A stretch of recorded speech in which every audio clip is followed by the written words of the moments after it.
Live with breaking news. This is ABC 27 News at noon. Welcome back. We continue to follow that breaking news coverage of the deadly shooting in York County. 3 officers killed, 2 others critically wounded. More information coming to light on the man that pulled the trigger. We have live team coverage this afternoon. Sarah Wilson is at a vigil for the fallen officers, but we begin with Seth Kaplan. He's live in North Codorus Township with the latest on the investigation. Seth, what are you learning now? And before we get to the latest on the person who is believed to have shot those 3 police officers, I want to give you the very latest. Northern York Regional Police Department has in fact released a statement confirming that the 3 officers who died were members of that department. This is, of course, not a surprise. We knew there was the growing memorial at that department. We knew that department had responded, but up until moments ago, officials hadn't yet confirmed that that was the agency where those officers worked. Now we do, in fact, know that. They said one of the 2 injured officers, those officers that last were in critical but stable condition at Wellspan York Hospital, as well worked with them. The other officer did not. We can tell you it was York Sheriff's deputies who had responded initially here to serve a warrant. As for the person who is believed to have caused all this, 24-year-old Matthew Ruth, charging documents say that he was an ex-boyfriend of a woman who lives in that house right there. We are, of course, now much closer to the scene. And I can tell you, just kind of reflecting, James, you get the sense that you are standing now on hallowed ground, on just one of those places that is forever going to be remembered by everybody who's alive now for what happened here. Almost like, you know, I'm from South Florida. Every time I drive by Stoneman Douglas High School, when I go down to visit family, that school in Parkland where that happened, you can't help but think of what happened here, there. Now, this, again, one of those places that'll be forever remembered that way. Taking a look first at the scene again from yesterday, here's what we found when really a law enforcement response unlike any we had ever seen. All those dozens of cars, they stayed a long time. And they came out because they heard the same thing we heard at about 2 o'clock yesterday, that those 3 police officers were down. We all hoped, prayed that that wouldn't necessarily mean the worst. When you hear that, you know, you don't know necessarily how things are going to end. But in fact, now we do know that. We were kept at a distance yesterday, as were people who lived in the area. This morning, now that we are closer, neighbors also walking by. We talked to a couple of them. Here's what they had to say.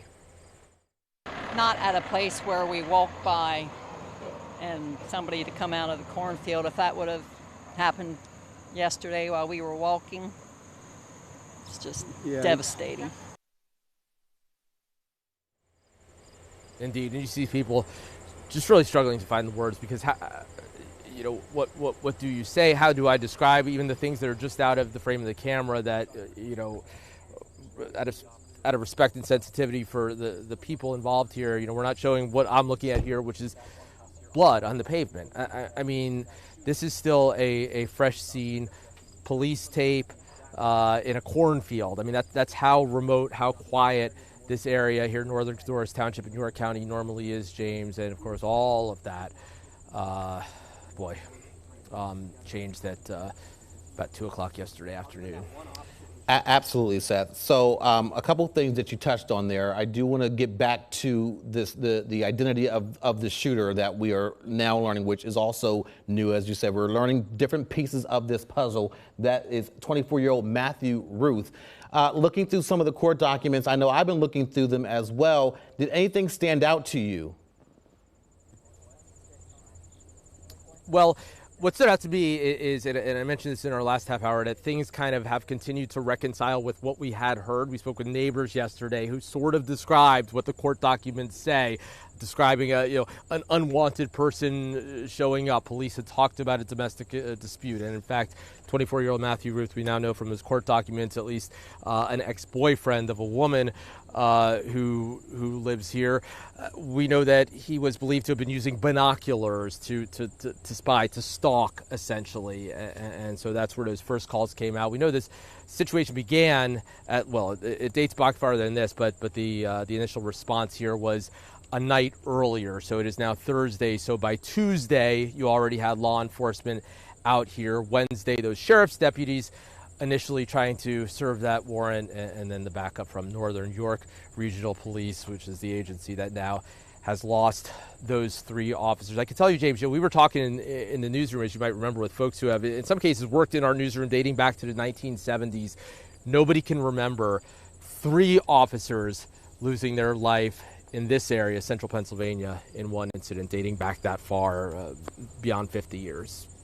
Absolutely, and definitely one of the deadliest this century in the entire state of Pennsylvania, as they have mentioned a while ago. And also important to point out, as you just mentioned as well, that we now do know that the 3 officers who were killed were in fact members of the Northern York County Regional Police Department, and one of those in the hospital also a member of that department. So that memorial there is just going to continue to grow, Seth.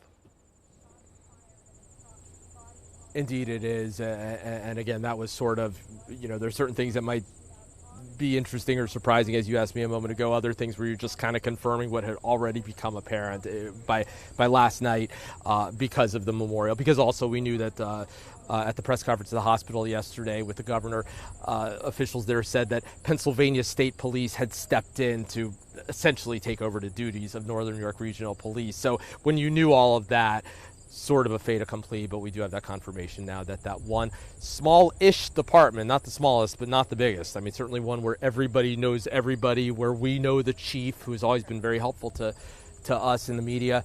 For any department to lose 3 officers, but especially one like that, where, you're not talking about a big city police department where maybe not everybody knows absolutely everybody else. In this case, everybody knows everybody. Absolutely. Seth Kaplan, live for us there in North Codorus Township. Thank you so much for all that new information that you brought to us here today. Hi, I'm Eric Finkenbinder from ABC 27, and we're excited to announce the new ABC 27 News Plus app. Live stream newscasts or watch content on demand. This is different than the ABC 27 app on your smartphone. You can check this out at home, and it's very easy to use. With a Fire Stick, go to the home page, scroll down to search. From there, enter ABC 27. Move over to the apps, and there we are. Click the icon and install. It's just that easy.